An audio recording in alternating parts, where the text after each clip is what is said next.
Does the thought of flying have you freaked out about travel this summer? Stay tuned for some expert tips and advice from one of our real travel experts.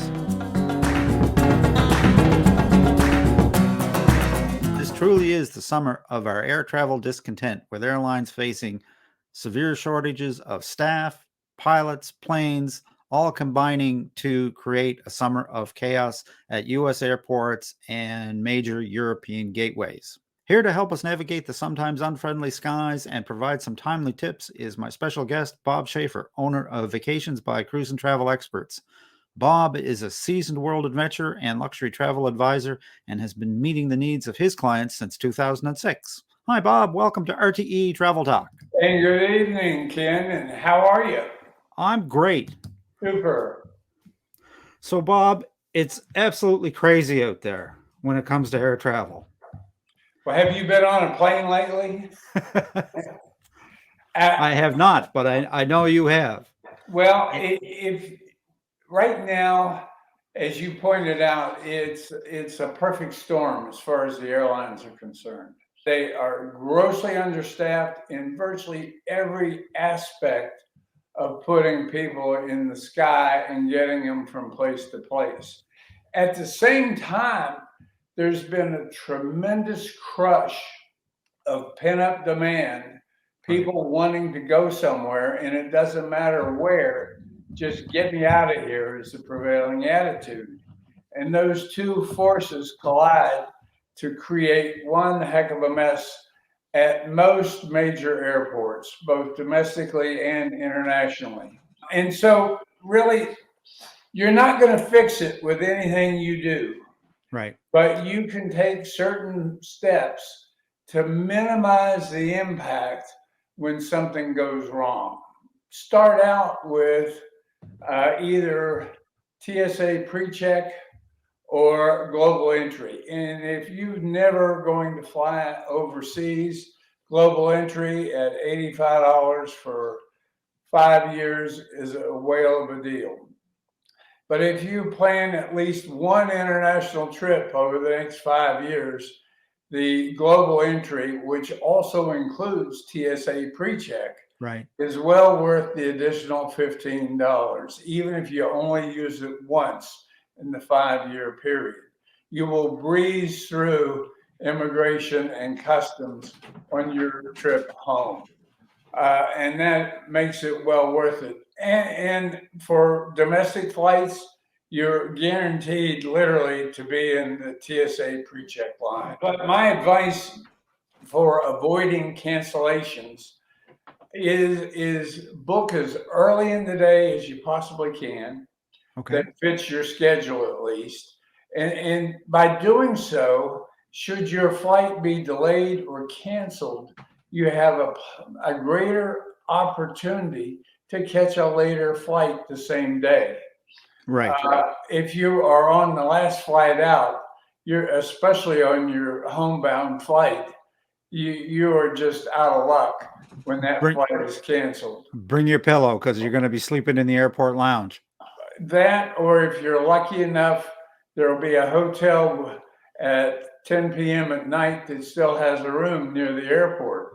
At the same time, I highly recommend, if you can do it, avoid flights with connections, especially 2 connections, because you're doubling the prospect of something going wrong. It's worth a nonstop flight, even if you have to pay more to avoid that connection. Now, obviously, when you're flying internationally, unless you're flying, say, Atlanta to Paris or Charlotte to London or New York to Athens or Rome, you're going to have an intermediate stop somewhere along the way. Right. And so with that in mind, plan at least a 3-hour connection in Europe. You're going to have to clear the EU immigration, but also given particularly airports like Heathrow and the airport in Amsterdam, right now they are in a tremendous crunch and you're not going to make it. Certainly if you do, your luggage won't. in less than 3 hours. For domestic flights, I highly recommend a minimum of 2 hours. When you get to the airport, you may find long lines.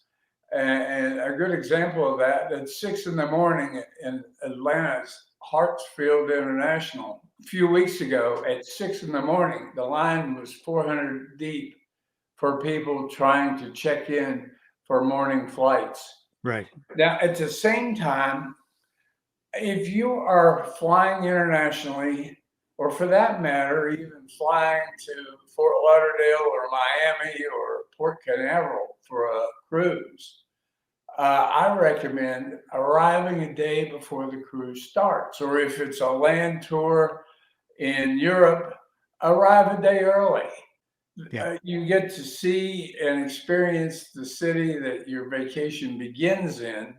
You have an extra day to recover a bit from jet lag and the time differences.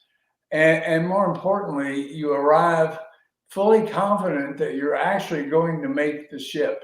If you book to arrive right before the ship takes off, chances are, at least in today's environment, you're going to be left standing at the dock after the ship has already sailed. I also highly recommend downloading your airline's app to your smartphone, Okay. whether it's Android or otherwise. And to make that work as best as it can, you need to provide day of travel contact information at the time your reservation is made. That Okay. way, the airline can inform you of changes. You don't go to the airport, try to check in, and learn that your record locator number doesn't exist because the flight's been canceled. You'll be notified much before you get to the airport if the flight's already been canceled. You know, the biggest thing you can do is relax and sort of go with the flow. It's crazy out there, as we mentioned earlier, but the truth is, much of what's out there is beyond our control. Right. So recognize the fact that, hey, we are traveling again, and we eventually will get there, especially if you're on your way home. Yeah. That's a whole lot easier to deal with. At the same time, I strongly recommend to all of my clients, don't leave home without trip insurance. It's a whole lot more than just medical. Obviously, the major reason you buy it is for medical reasons, because when you leave the US, your medical insurance stays home. Right. But at the same time, most major travel insurance companies provide a level of services that many travelers are unaware of or don't take advantage of. So that when you're standing in the boarding area and you learn that your flight has just been canceled, instead of making a dash for the counter, call the number on the top of your insurance policy. They can have you booked on the next flight on your airline or a different airline, and a lot faster than you letting the 100 or more people in front of you in line get their seats booked first. So Right. always travel, especially today, with travel insurance. And finally, I strongly recommend, whether it's with me or anyone else, work with a travel advisor. The days of do-it-yourself travel planning are pretty much gone in a post-COVID environment. Right. Circumstances on a country-by-country basis are continuing to change. Especially going international. Precisely. Yeah. And you know, for domestic, and may sound a little crazy, but if you happen to live 500 or 600 miles from your destination, in spite of the price of fuel today, you might be better off driving to the cruise port or driving to the beach resort Right. instead of flying. So, Bob, you mentioned a couple of things in those tips that I'd like to ask a couple of questions about. The first one is you mentioned that if you're making a connection in Europe to allow 3 hours. So let me just give you an example of that. I'll use my own flights as an example. We're flying to Jordan in September to get on an Alma Waterways river cruise. So we got to connect through Vienna because there's no direct flights from where we are to Jordan. Now we're with the same carrier, which in our particular case is Air Canada, but they would have what's known as the Star Alliance partner that will take the flight from Vienna down through to Amman. I think we've got about a 2 hour connection there. Are you saying that when we land in Vienna, we're going to have to clear customs? You will have to clear EU immigration. And now, some airports are different from others in Europe. Passengers who are transiting through, you'll never leave the secure area. Right. But if the airport is set up so that you have to either leave the secure area or the flight you're connecting with does not have international security on the other end, you will have to clear immigration. Make sure you allow enough time on any kind of a connection going into Europe. Well, that and especially if you're changing terminals. For example, I have 2 clients flying American to London tomorrow evening. One client from Baltimore to London tomorrow evening, and originally they were planning to meet at the airport because their flights arrive within 10 minutes of each other. Right. But the Baltimore flight is American Airlines operated by British Air, and it will arrive at Terminal 5 at Heathrow, while the American Airlines flights from Charlotte, which is actually operated by American, will arrive at Terminal 3. So there's 2 separate transfers because I can't get someone to pick up 2 people at Terminal 3 and drive to Terminal 5. You need to be aware of the little details.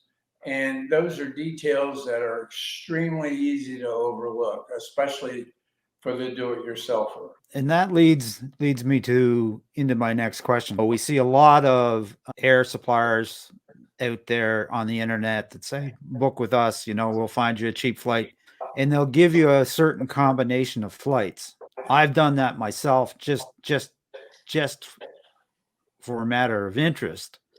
And you're seeing connections that don't make sense unless you're working with somebody that would know that, you can't get from Terminal A to Terminal B in 22 minutes. You really have to be cognizant of that, I would assume.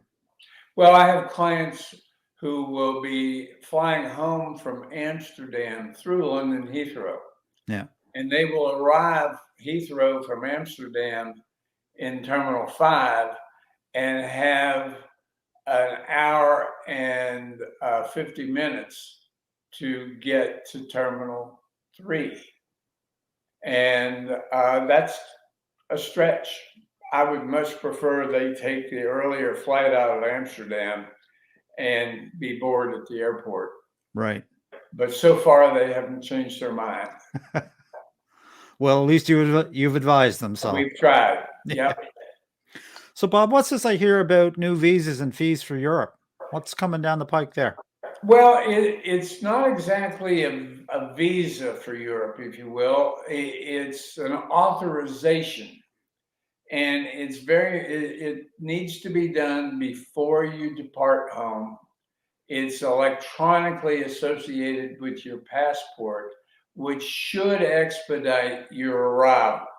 Okay. And it's another layer of security, but on both ends, if you will. It's not expensive. I think it's €7 and it's good for 3 years. It goes into effect next January. And at the same time, you'll see other new fees that are being imposed. For example, almost at the same time, Venice announced a new fee for day trippers. And this fee ranges from €3 to €10, depending on the time of year and other factors. And essentially, what it's designed to do is to protect the Renaissance infrastructure of a very delicate island. They need to do that. You also need to secure this online. You'll be given a QR code. And if you're stopped while roaming around the streets or piazzas of Venice, and you don't have that QR code on your phone, you can be fined as much as 300 euros, which right now is worth about $315. Well, it's such a historical place. I think it's the least people can do if you're dropping in for the day. Think of it as a donation to help preserve the history of a wonderful institution. Well, if you spend even just 6 hours in Venice, think of it as roughly $1 an hour. Exactly. So I'm not sure that it will curb too much tourism, I but don't at think it least will. it'll give Venice the resources it needs to better deal with infrastructure issues. Yeah. Well, Bob, this has been great information. We mentioned at the start of the segment you're a luxury travel advisor and you're designing custom vacations for folks. Where are you off to next? Well, my next trip, I have a couple groups that I'm escorting in one in October and one in November. Both of them are closed groups at this point.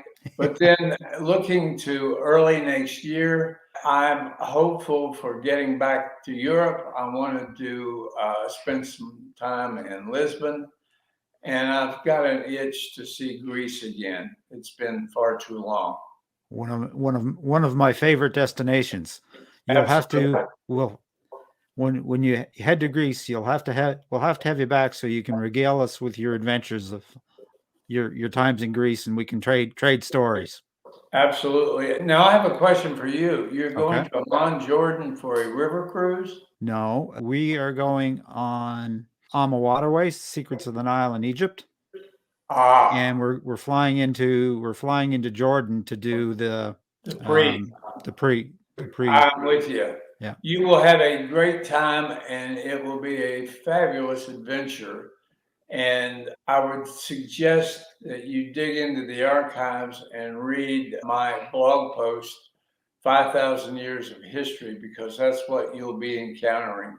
I won't say it'll change your life, but it will definitely expand your life into things you've never thought of before. Well, that's wonderful. I'll look up that blog post and I'll leave that link in the description for those other folks that may be interested in the Secrets of the Nile in Egypt.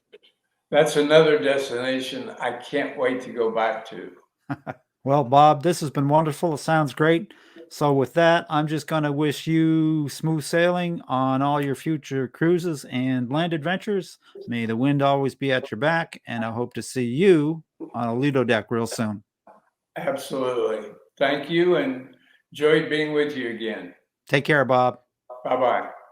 And that about wraps it up for today, folks. A very special thanks to my guest, Bob Shaffer of Vacations by Cruise and Travel Experts. If you'd like to reach Bob, I'll leave his contact information in the description. If you'd like to reach us, simply send a question to questions@realtravelexperts.com. Visit our website, realtravelexperts.com, or simply leave a comment. We always respond. And as always, folks, if you enjoy this content, a like, subscribe, and the ring of the bell is certainly appreciated and helps us to spread the word. So until next time, happy travels.